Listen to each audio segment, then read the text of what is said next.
everybody. Boy, it feels so nice to walk out here with just a file folder and not a big briefing book. This is going to be our last briefing of the year.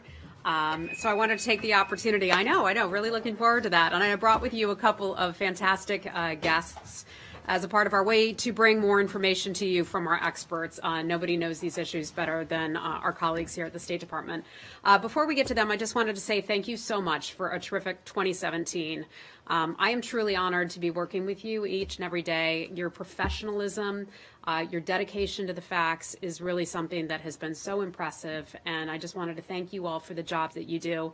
We're looking forward to seeing, I hope many of you later tonight at the Secretary's reception, his holiday reception for the press, and also some think tanks will be joining us for the first time this year.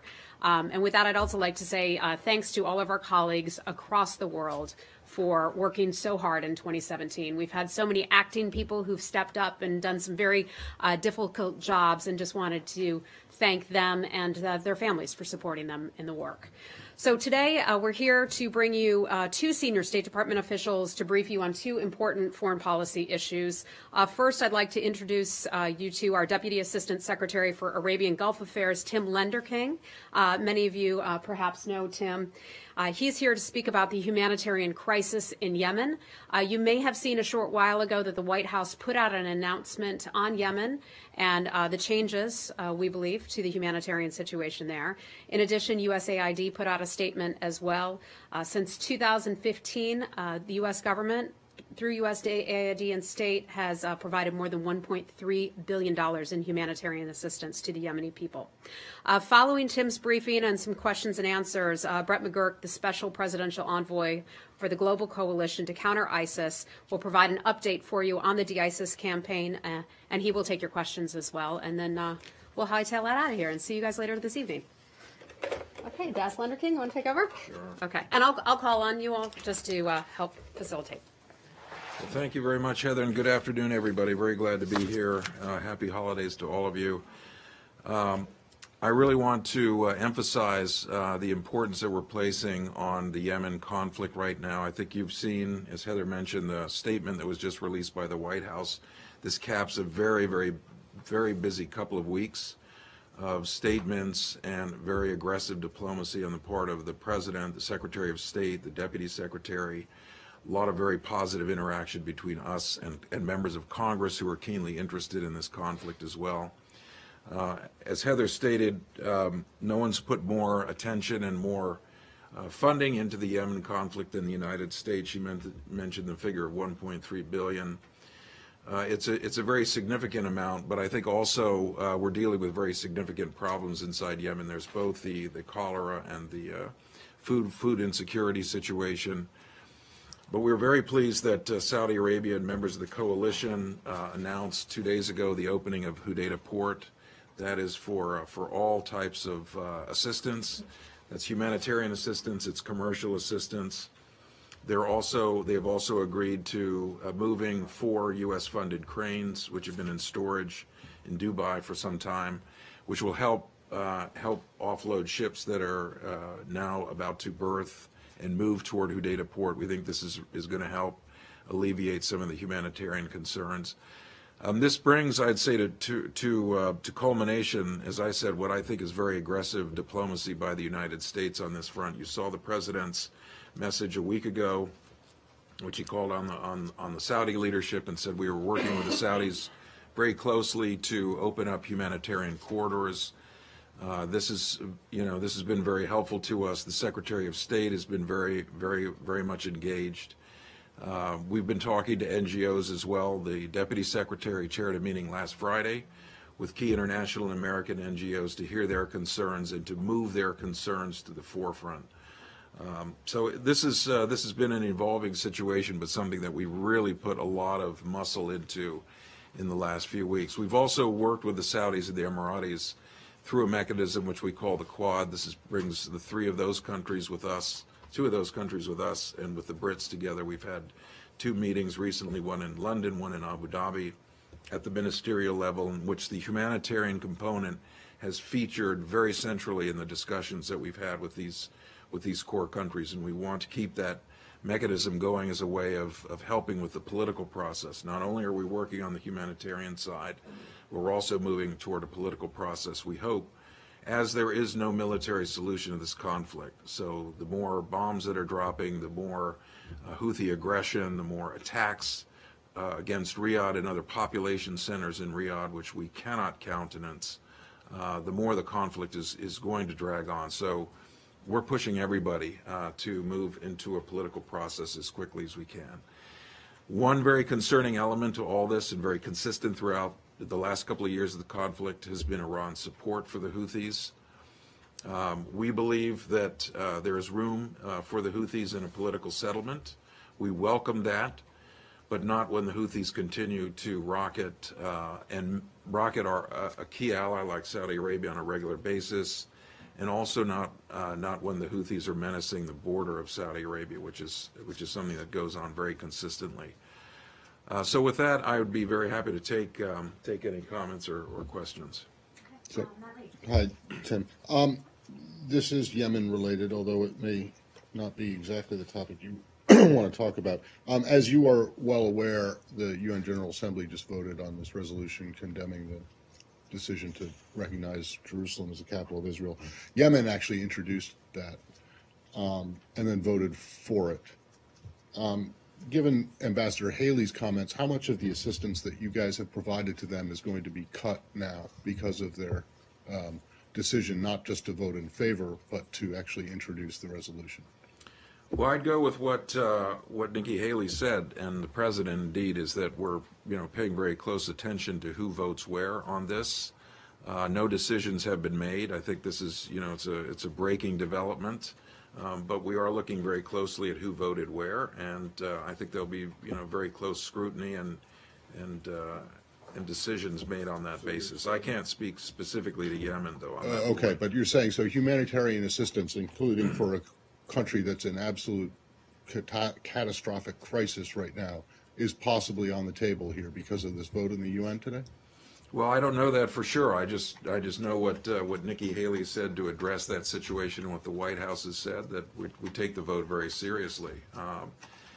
We have to measure that against the fact that there is a humanitarian catastrophe in Yemen. There are many reasons why that has come to be so. It's in the United States' interest to see this conflict in Yemen brought to a close. Al-Qaeda benefits, Daesh benefits, Iran benefits. Not good for the United States. So you got to put all these things together in terms of how we move forward. So it was an empty threat? I wouldn't call it an empty threat at all. I think it's a very fulsome threat, and I think it's there's nothing I can do to expand on what Nikki Haley and the White House All right. said. And last one, very briefly. You mentioned talking to diplomacy with the Saudis and the Emiratis. Well, both the Saudis and the Emiratis voted in favor of this resolution as well. How do you see? Is that going to affect your diplomacy with them, or again, was the bluster, or what was the talk just bluster up in New York? Well, first of all, I don't think the talk was just bluster. I can't, again, speak to the specifics of how we intend to move on these votes. This all just happened.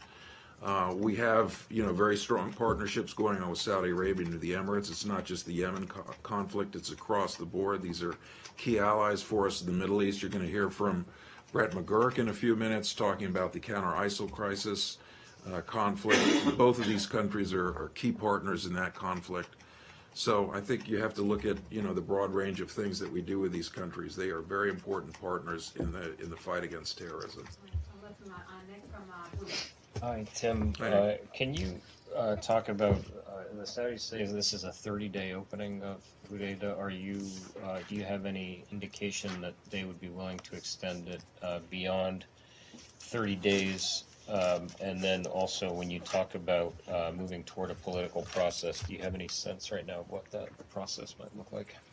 On the 30 days, I think we'll have a conversation with the Saudis about the duration of that. I don't want to read into their thinking on this because I think they're going to reveal more about their humanitarian plans in coming days. So I don't want to prejudge any of that. It's taken a lot to get us to this point. As I said in my opening remarks, a great deal of U.S. muscle, I think, being applied here. And so I think we're all going to evaluate as this process goes on. I mean, the first thing we want to see is ships actually moving into Hodeidah port, offloading, providing fuel, water supplies for the Yemeni people, filling the hospitals with fuel so that medical supplies can be dispensed, the kinds of things that the NGOs talked to us about a week ago and who have made, and issues that they've made clear. So I think we'll all be evaluating. The four U.S. cranes will be on their way very shortly to Hodeidah. We want to see them installed. We want to see them playing a central role here in offloading ships. I think all that we look at and we evaluate over time. I think the Saudis want to work with us on this, and getting to the, working with them to get to this point has been a very significant development. As to the peace process, or political process, there's a great deal of turmoil in Yemen right now. The killing of Ali Abdullah Saleh. He was not a strong partner of us, as you know, in the last couple of years, and was in a sort of an unholy alliance with the Houthis, which was very problematic for us and the Saudis and our coalition partners. He's moved from the scene. I think what we want to call for in Yemen is unity among the various parties. This is not a time for further disintegration, further turmoil inside Yemen. That is only going to complicate the kinds of priorities that I've been talking about in terms of getting a political process going and working on the humanitarian side. The reprisals that we've seen against the GPC, we have condemned those. We've called on the Houthis to cease carrying out reprisals against members of Saleh's party, against his family. We're looking to push everybody to the extent we can, and I realize that there's own rhythm inside Yemen for these things. It's not necessarily something for outsiders to dictate. There's a rhythm here for Yemeni parties to come together, and this is the time to do it. Next question, please. Dave from AFP. Hi, thank you very much. Obviously, the United States has given strong support to Saudi Arabia and to the Emirates in their battle against Iranian influence and against the aggression of the Houthis. Is there a risk, though, that they've misinterpreted this as a green light for destabilizing activity? The blockade of Yemen obviously has created a humanitarian problem there, and you have had to call them out in recent weeks, as you've noted. Does the United States bear some responsibility for the aggression of recent Saudi actions in Yemen, and did they misinterpret your support? Well, we've been very, I think the benefit of having a strong relationship with Saudi Arabia is that we're very clear and very frank in our private conversations. You've seen a lot of the the public messaging on this, but privately we've been very, very direct. We've had numerous venues and numerous opportunities to talk to the Saudi leadership, whether it's the president with King Salman yesterday or the secretary with his counterparts. As I've said, there's very active dialogue going on. I think what we have in Yemen is a situation that, given turmoil and chaos, the Iranians have been able to exploit this situation to their own benefit. What that has meant is strong developments inside the country that are very fundamentally against U.S. interests. So I wouldn't say that Saudis have misinterpreted anything. I think we've been, and I think if you look at the openings on the humanitarian front, that is a situation of message received, and I think we should be glad about that. But there's a lot more work to be done. And by the way, when the Saudis closed the border after the November 4th missile attack, we were not in favor of that. We did not think that was an appropriate response. We've encouraged the Saudis, as difficult as it may seem, you've got to separate the humanitarian piece from the military piece. We understand that your country is being aggressed and menaced on a regular basis by the Houthis. That the response to that cannot be shutting off of humanitarian outlets and access that are essential for the Yemeni people. So that's been a core part of our message as well. Arshad from Reuters. One question about the White House statement this afternoon. After condemning in the strongest terms the latest missile attack, the next sentence says the Iranians have also enabled, and then you refer back to the attack on the airport. Is it the U.S. government's judgment that the Iranians enabled the most recent missile attack? Do you have any granular information on what kind of a missile, whether it was Iranian-provided missile, what exactly the Iranians did to enable this? I'm not going to speak to the real specifics of that because I think we're still working through, this is a very recent attack. We're working through some of the information as we're collecting it, which the Saudis are helping us to do. I encourage you all to go and visit the display that Nikki Haley highlighted last week, the display of Iranian missile parts. These are parts from actual, missile impacts inside the kingdom or the Arab Emirates. They've been collected. They are on display there. I think it's one very important data piece in understanding what the Saudis and the coalition face, which is this Iranian assistance to the Houthis. I think the Houthis have been able to do in a very short amount of time what other organizations like Hezbollah took a long time to develop. And so what we've seen is this kind of Iranian support for Houthi ballistic missile capability, which is extremely worrisome. When a missile lands 4 kilometers from Riyadh International Airport, King Khalid International Airport, our diplomats use that airport, the UN uses that airport, foreign embassies use that airport, the Saudi leadership uses that airport. It's an unconscionable display of aggression, I think, when we are faced with that kind of threat. So it's not going to be easy to blunt that, but we're trying to enable the Saudis to be able to blunt that kind of threat on their own as we work on the margins with resolving some of the issues in the Yemen conflict that give Iran the ability and a seat at the table, if you will, that we wish to deny them. But did the Iranians enable the December the 19th missile attack? Do you believe that they did? Oh, yes. Yes, I certainly do. And I think if you go out and visit the display, you will see the irrefutable evidence of Iranian parts. There's a very key relationship between the Iranians and the Houthis. I don't want to overstate it. I don't want to suggest that the Houthis operate entirely at the behest of the Iranians, but it's an important relationship and one that the Iranians are able to exploit. Next question. Arshad, if I may just point of clarification.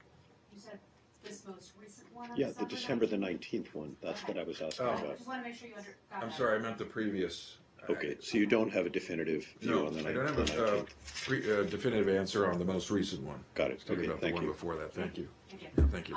Connor from ABC. Thank you for doing this.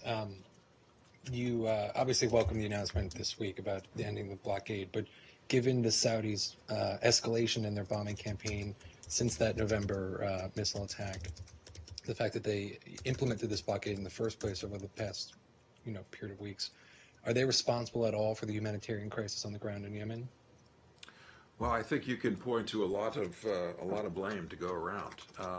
There's no question that when infrastructure has gotten damaged in the air campaign, that's been a contributing factor. Not everything that explodes inside Yemen is attributable to the coalition. Sometimes it's assumed that that is the case. The Houthis attack civilians. The Houthis have destroyed civilian infrastructure. So that's, I think, just part of the reality. What we're dealing with. Yemen before the conflict was not a happy place in the sense that it was not a developed country.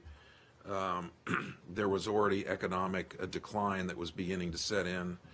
But this, the last couple of years of conflict has certainly exacerbated those trends. We want to move very quickly to reverse those. Thus, we're supporting the Yemen Central Bank as an institution.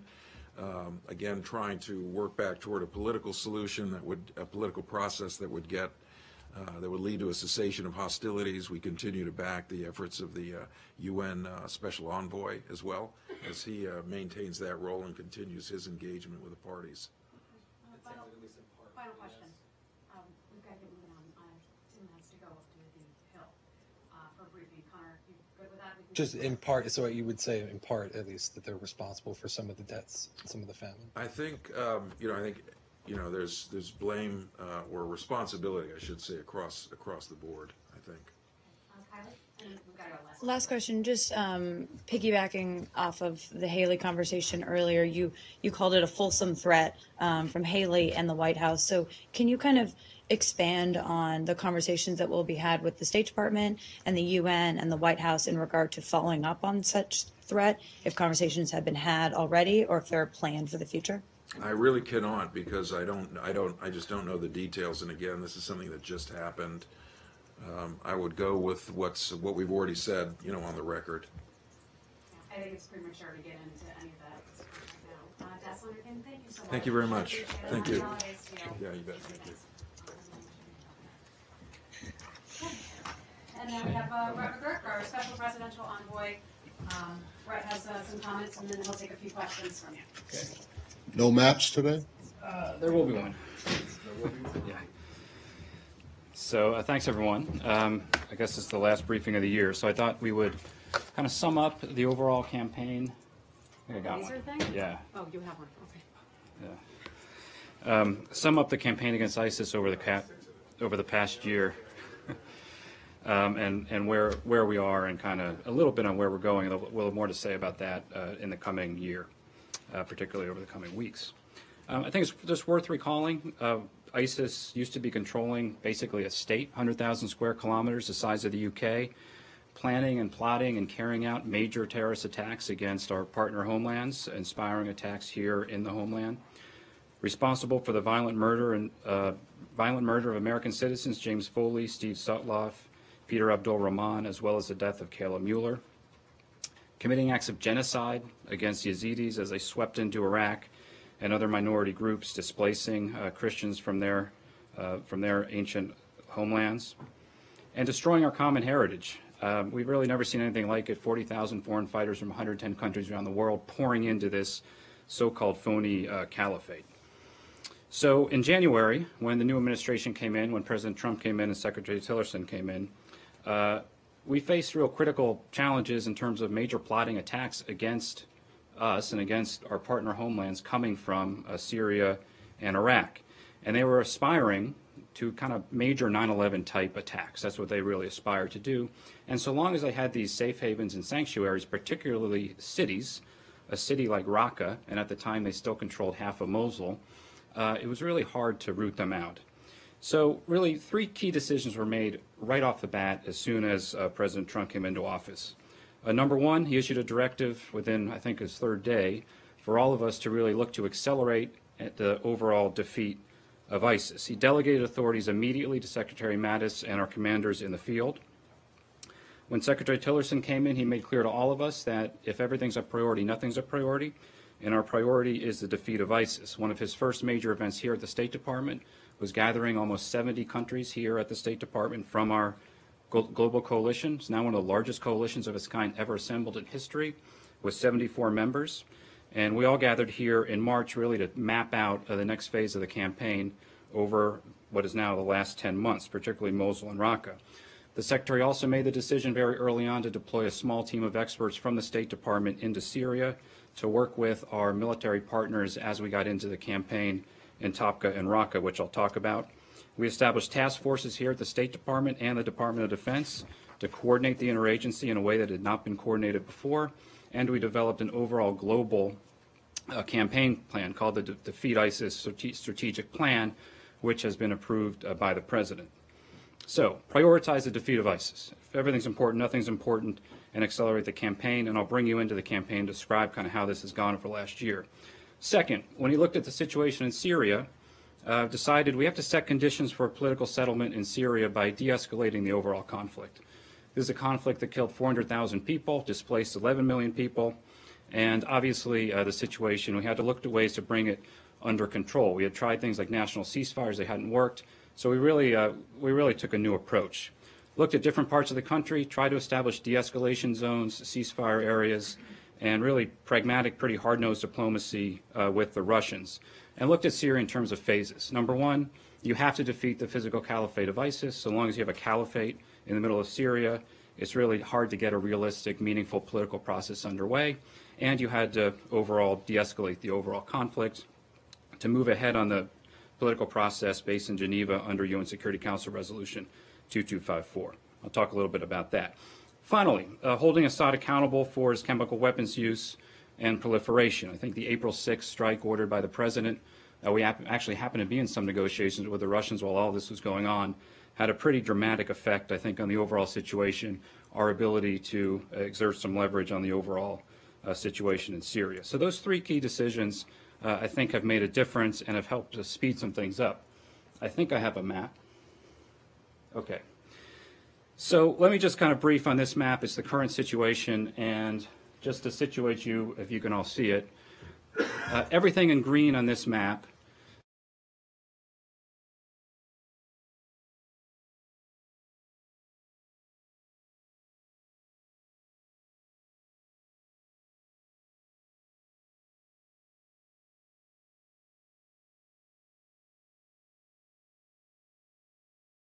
everything in light green and dark green has been taken away from ISIS. It's about 98% of their former caliphate, and significantly 50% of all the territory that ISIS has lost, they have lost in the last 11 months, since January. So 50% of all the territorial losses against ISIS have come in the last 11 months over the course of 2017. 7.7 million people used to be living under ISIS are no longer living under ISIS, and 5 million of those people were liberated over the course of this past year. So when we came into office, there was still about 5 million people under ISIS. They are no longer under ISIS. Returnees, we talked about this in the past. The pace picked up. In Iraq, we have returned 2.7 million Iraqis back to their homes. Again, that is a historically unprecedented rate of returns in a conflict like this. 1.4 million of those returnees in this past year. In Syria, for the first time, the Syria situation still remains totally unacceptable. All the violence and the loss of life is attributable to Bashar al-Assad and his regime. But in Syria, for this year, for the first time, we did see significant returns, about 715,000, according to UN data, actually returning to their homes, 50,000 from outside Syria. And I think the focus on de-escalation had a contribution to that. So based upon all that, I can kind of bring you into what we did over last year and how this really came together. So there's a number 1 on the map, which, I guess this doesn't work with the TV. There's a number 1 on the map at Topka, which I can point to right here. Topka, the Battle of Topka began on March 21st. What's significant about it is kind of how it began. And I happened to be in Syria right around this time. And the force we're working with, the Syrian Democratic Forces, identified an opportunity, but they had to launch almost immediately. They said, if we can launch within days, to hop over a body of water about 10 kilometers and catch ISIS by surprise. They thought that they could seize Topka, the Topka Dam, and the Topka Airport. So our commanders, having the delegated authority, wasted no time, put this operation together. It launched on March 21st, ended on May 11th. And I visited Topka shortly after the battle. It wasn't just the battle. It was the first time we also had State Department personnel working together to kind of help facilitate the humanitarian and stabilization aftermath of the conflict. So they worked to clear landmines, get humanitarian aid into the city. And the population before the war in Topka was 70,000. The population today, about 110,000 since ISIS has left. And without Topka, had Topka not been seized, Raqqa would not have been able to be taken because Topka really kind of helped close the noose on Raqqa. So that delegation of authorities made a specific, immediate difference in that very significant battle. Second was Raqqa. So shortly after the Topka battle concluded in May, we looked at, again, all the options for Raqqa. You've reported on this, many of you. We looked at every possible way to do Raqqa. A couple options were presented to the president. And really the option that he determined was the most viable option was the option to use our partner forces, Syrian Democratic Forces. And a couple of reasons for that. The other option would have required really tens of thousands of American troops on the ground, and that's a model that we do not want to return to. So the Battle of Raqqa began on June 6th, D-Day as it's known, but it began on June 6th, and it concluded about 5 months later. Very, very difficult street-by-street fighting. I was in Raqqa about 3 weeks ago, and you can see the aftermath of this battle. Our force that we work with, the Syrian Democratic Forces, about 400 were killed in the battle, about 700 wounded.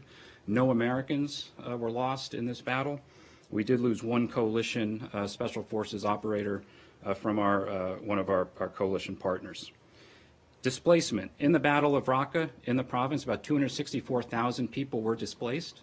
And in the early phase of the battle, you could actually see the displacement, and we actually really had to catch up. But having our team of experts on the ground, we immediately flooded resources into Syria, and were able to manage the humanitarian displaced population from Raqqa fairly well. About 34,000 now have returned. One reason why it'll take a while to get people back into their homes of Raqqa is that ISIS has basically every single standing structure in Raqqa has an IED in it. We're finding that as our teams that we've trained about 125 Syrians now, together with experts, to really clear the streets of these areas that have been cleared. And it takes a lot of time. We're finding an IED in almost every freestanding structure. So ISIS, as they lose territory, kind of salt the earth to make sure that life cannot return.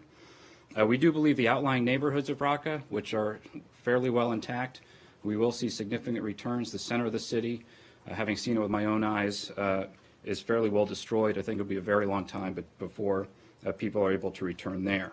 We are in the business, as we've said before, of stabilizing these areas, clearing landmines, humanitarian, basic water, basic health, electricity. We are not engaged in nation-building exercises and long-term reconstruction. Let me point to number 3. This is right here. And this is where you can see the red on the map, and that is where ISIS still has some small safe havens. I point to it because there is still very significant fighting going on. And I just want to emphasize this point. This isn't over. The fact that we made a lot of progress this year, nobody who works on these problems would tell you that we're popping champagne corks or anything. This is not over. This is a long way to go. Even on the ground in Syria, there's probably some months of operations left in this area. Heavy fighting is ongoing, 31 airstrikes, coalition airstrikes in the last week alone. And we killed 3 very, very, very senior ISIS leaders right in that area in the last week. And we're capturing, actually, as we speak, a number of fighters trying to flee. Last week, a significant milestone, the Iraqi security forces and the Syrian Democratic Forces linked up at the border, just kind of tightening the noose on ISIS. And this area also has been critical in terms of deconflicting operations with the Russians, something we've talked about throughout the year. We've kind of drawn some lines on the map with the Russians about where their forces would be, where we would be. This is a professional military-to-military engagement focused on deconfliction. We're not coordinating operations, but making sure we don't have any accidents. That's extremely tense from time to time, but overall, that has gone quite well and accelerated the pace of operations. So the engagement with the Russians has actually, I think, contributed to the demise of ISIS, at least in the caliphate. I'm going to go down to just southeast Syria. I'll start moving a little faster, but right here is a garrison called Al-Tanf. We have a small U.S. military presence there. We're working with a local force. There is still ISIS in the area. There was an operation. We actually engaged with a column, our military personnel, with our partner force just last week in a very heavy engagement. But another reason why our presence is important there is there's an IDP camp right on the Jordanian border. About 40,000 people are there. And we want to get aid to that camp. We want to get aid to that camp from the Syrian side. And we're pushing, particularly through the Russians, to come up with a common plan to get aid to that camp. And we have called on the Russians to be cooperative in that effort. And we were pleased that earlier this week, the UN Security Council resolution renewed resolutions known as 2165 that authorizes cross-border assistance into Syria. That was quite an important development as we manage the humanitarian situation in Syria. So that's Tanf. We are present at Tanf, and we're going to be present at Tanf to make sure ISIS cannot return, and also to manage this difficult humanitarian situation. We will also remain present in the other areas of Syria to make sure that ISIS cannot return, and to make sure that we can help with these stabilization efforts so people can return to their homes. Final point on Syria is in the southwest. It's number 5. I point to that because this is the southwest. It's a de-escalation zone that we negotiated with Jordan and with Russia earlier this year. I think I described it as a painstaking negotiation over many months. That was very true. And it was finalized on July 7th in a meeting between President Trump and President Putin. I think it's not without problems, but it has been one of the most successful ceasefires to date. I think we've saved a significant number of lives, returning Syrians to their homes. We're monitoring the ceasefire every day in Amman. About 1,000 Syrians are now returning every month, according to UN data from Jordan. First time we've seen that trend. That's something positive. We want to keep it moving. And about 1,000 every week displaced from Syria, returning to their homes in this area. So total about 5,000 a month. We worked to kind of strengthen the ceasefire earlier this year, or just last month, when we finalized what's called a Memorandum of Principles, greater definition to the ceasefire. Key principle, the existing arrangements in these areas can remain in place, so opposition structures remain in place pending a long-term political settlement to the civil war through the Geneva process, and also a commitment, very importantly, to remove foreign forces from sensitive areas of this zone. And what that means are Iranian-backed forces, Iranian-backed militias should not be in this area. That's something that the Russians have signed on to. And also, we need to remove foreign jihadi-like presence from this area. And there remains a persistent ISIS cell, which is the red blotch just on the corner of the map. And President Trump and President Putin in Da Nang issued a very important joint statement, which memorialized that Memorandum of Principles in the Southwest, and also the steps going forward on the political process. Let me jump quickly to Iraq. I'll go very quickly. Mosul. When we came in January, East Mosul was liberated on January 26th. The Battle of West Mosul had not even begun, and we knew that would be an enormously daunting task. We have trained a total of 123,000 members of the Iraqi security forces. The Battle of Mosul, the cooperation between the Iraqi security forces and the Peshmerga was something that was historic, something we still want to build upon, even as there's tension between Baghdad and Erbil, and something that carried over into the Battle of West Mosul. Battle of West Mosul began on February 19th and concluded on July 10th. It really consumed the first half of this year. It was the main focus of Secretary Tillerson's gathering so many members of our coalition here in March, where we raised about $2.2 billion, and a lot of that money went immediately into the campaign of Mosul. What's remarkable about the Mosul campaign is that of a million displaced from Mosul, the worst case scenario that we had planned for, nearly every single Moslawi that was displaced received humanitarian assistance and aid. So even with 1 million displaced, we did not have a massive humanitarian crisis because of the planning that went into this, and that meeting in March was quite significant. In Mosul today, we have about 500 stabilization projects are ongoing, and we are still working very closely with our coalition to make sure that we have adequate resources for that. Finally, on the map, I want to just talk about two developments. Here on the bottom, this is the Arar border crossing with Saudi Arabia.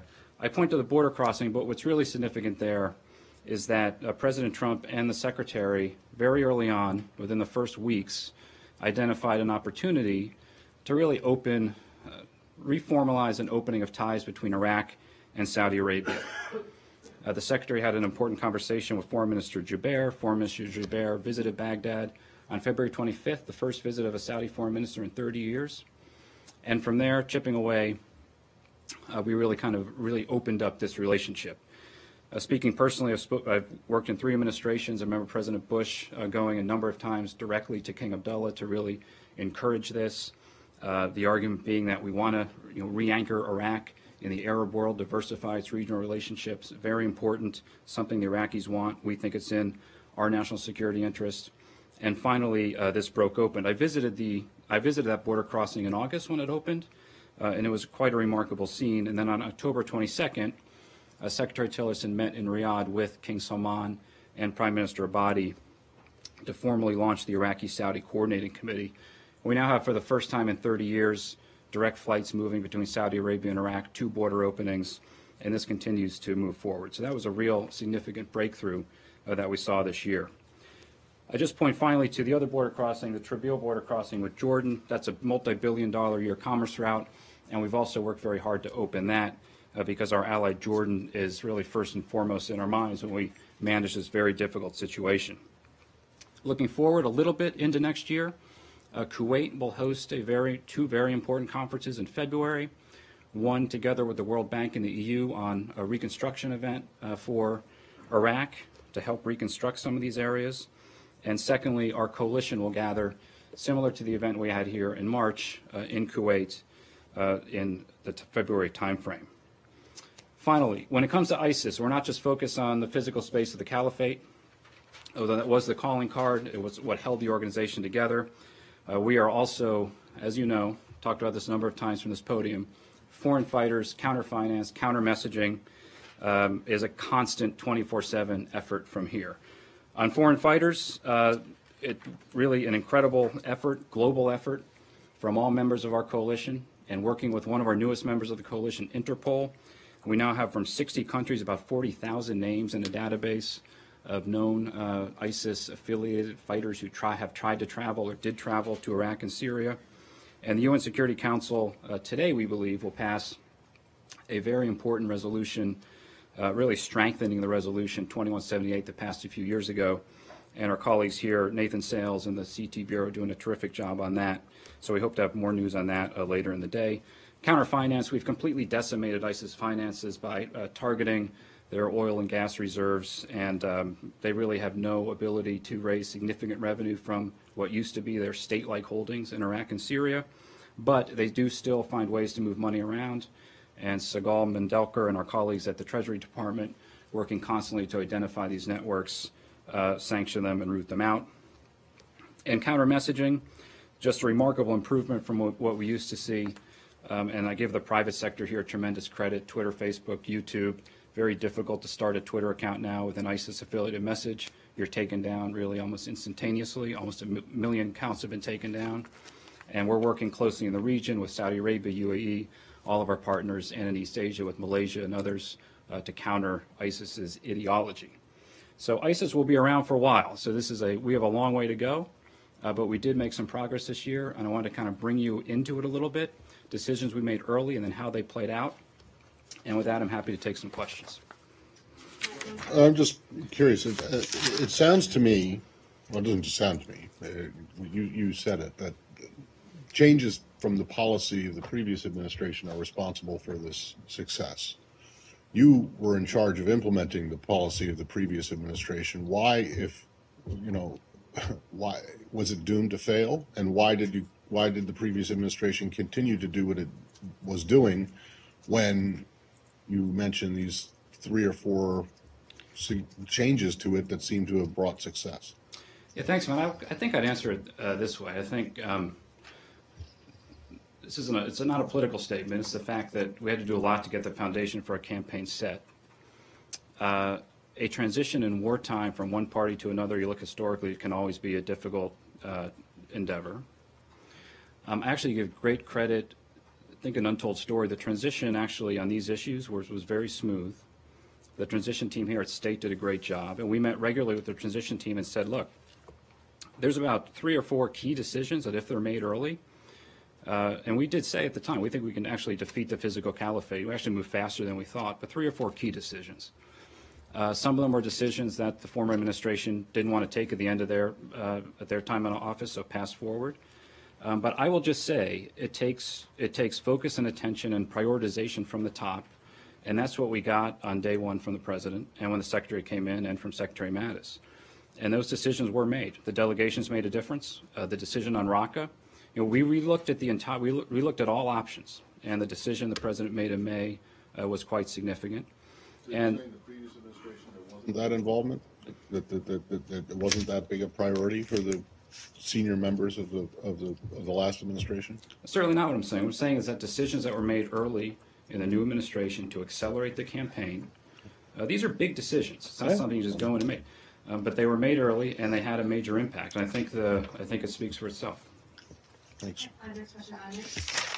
Brett, could you I just have a couple of numerical questions and then one sort of bigger question. The first is, do you have a current tally for the number of civilian deaths as a result of coalition airstrikes against ISIS in Iraq and Syria? So as you know, we study this quite carefully. I'd really defer you to our CJTF colleagues who study this quite carefully. I can't give you a number here.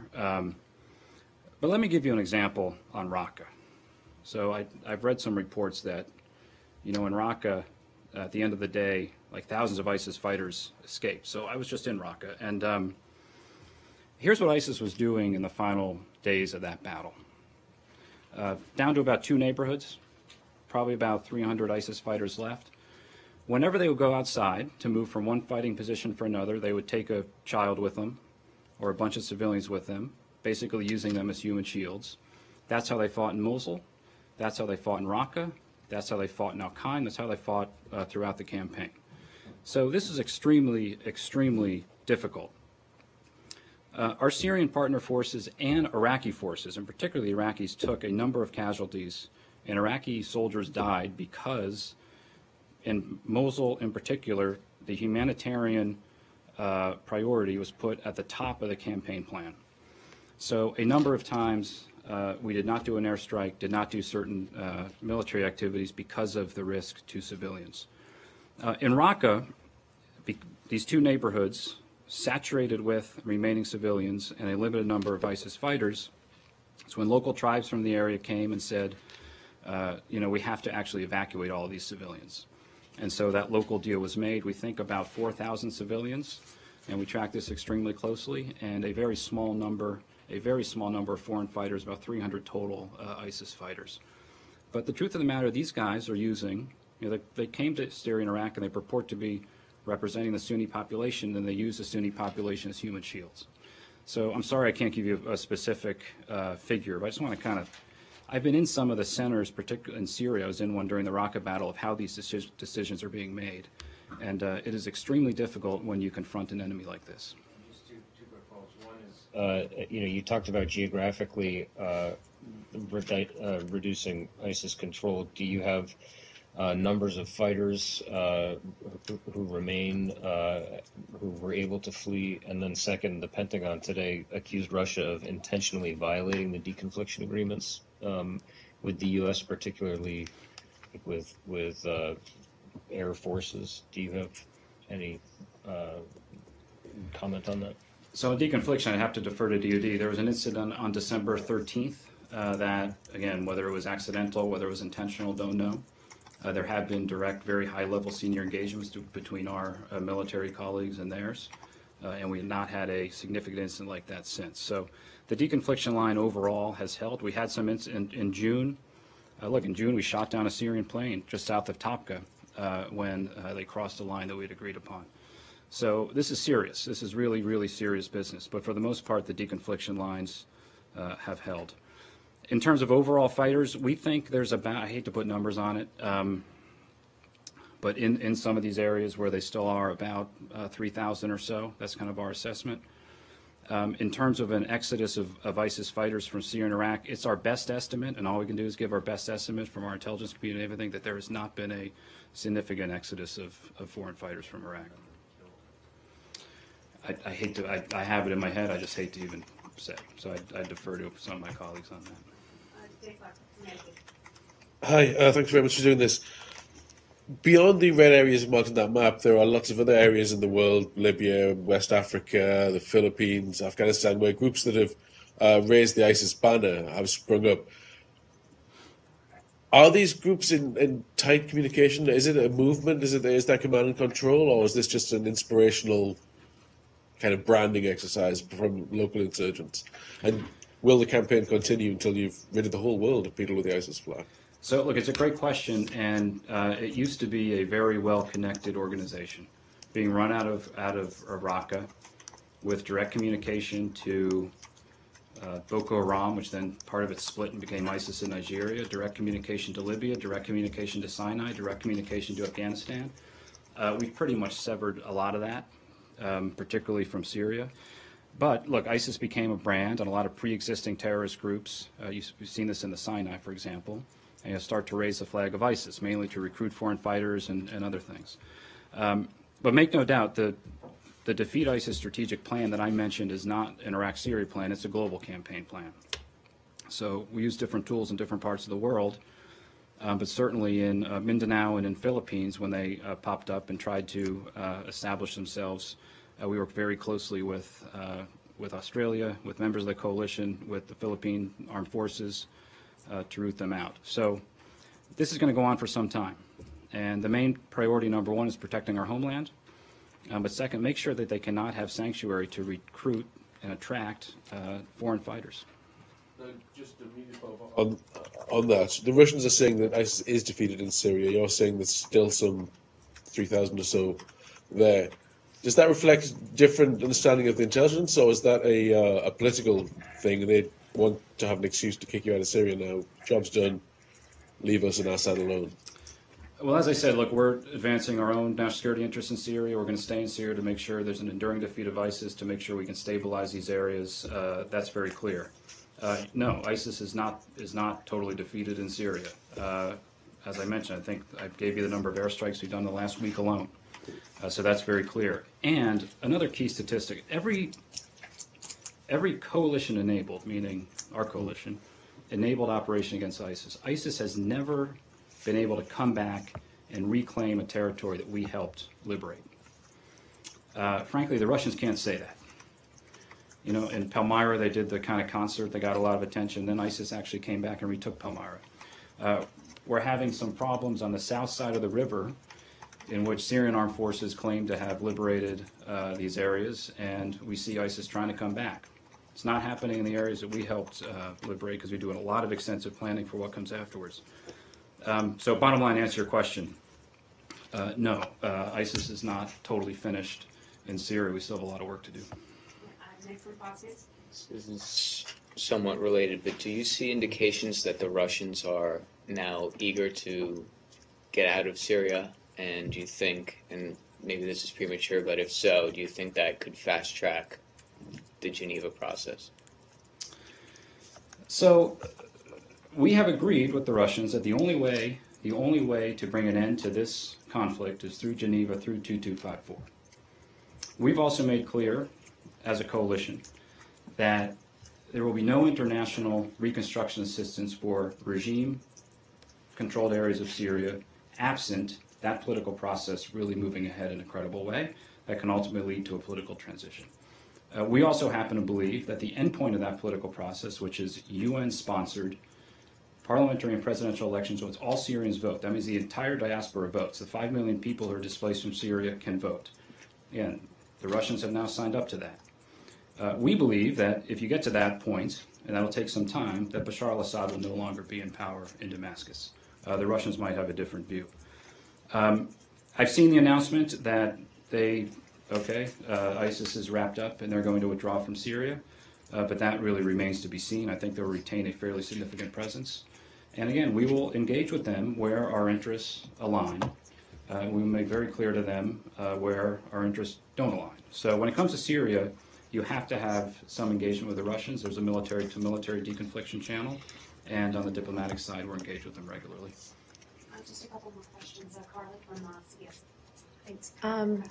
I'm curious about the relationship between the U.S. and the YPG, because, you know, obviously that's a major sticking point here.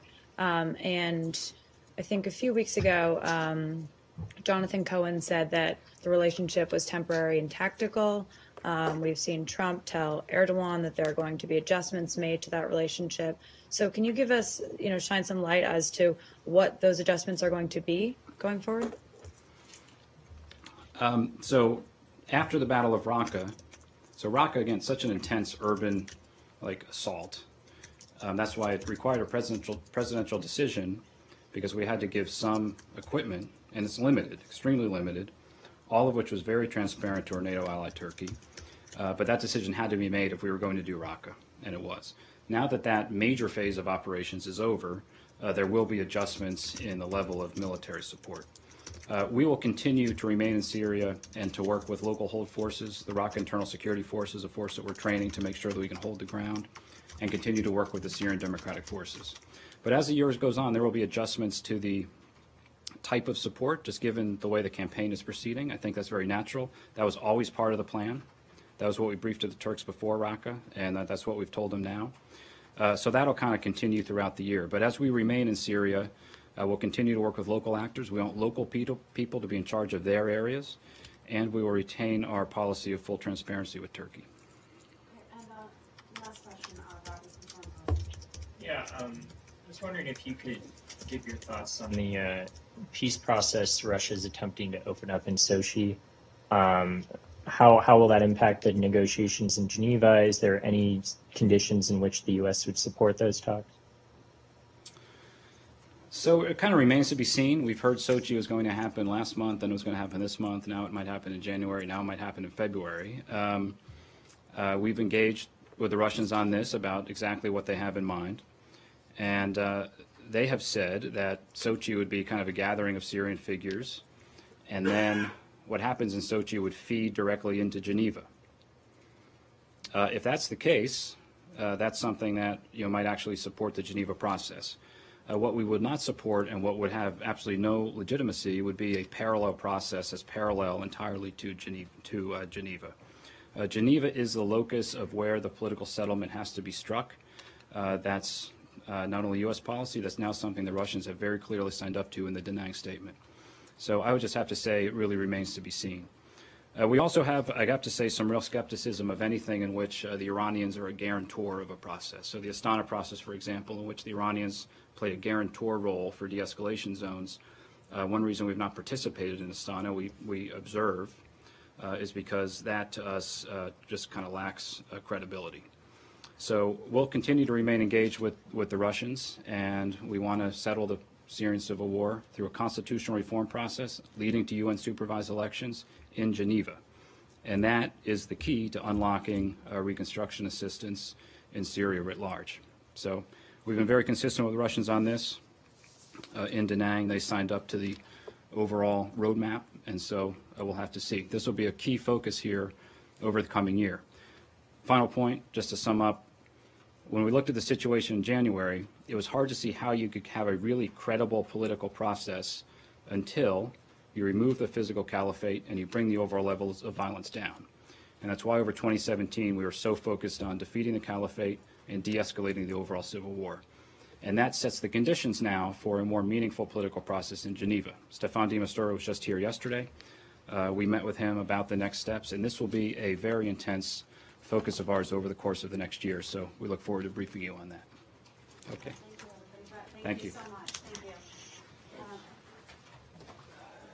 Thank you so much. We'll see you soon. Bye, ladies. I just want to mention one more thing, back to the initial line of questioning that you had about the UN vote that just took place. And I just wanted to reiterate what the president had said yesterday, and that was the UN vote is really not the only factor that the administration would take into consideration in dealing with our foreign relations and countries who have chosen to vote one way or the other. So I just want to make that clear. In addition, I just received a note from our folks over at the White House and the NSC, and they tell me that the president's foreign policy team has been empowered to explore various options going forward with other nations. However, no decisions have been made. Okay. Since you opened this up to the line of questioning or responding No, to I just wanted to be, no, I understand. To follow up on that because we had some new information to provide you since Daslander King was here. Yes, thank you, and thanks for conveying that. But now that raises another question, and that is Ambassador Haley in her comments this morning said, this vote, we will remember this vote. You have singled us out, the people who single us out. Well, the vote last month on the Cuba resolution was far more one-sided. You were only two. It was 191 to 2. Why do you have why is this vote, which was 128 to at least you had more than one other country with you, and you had a significant number of abstentions.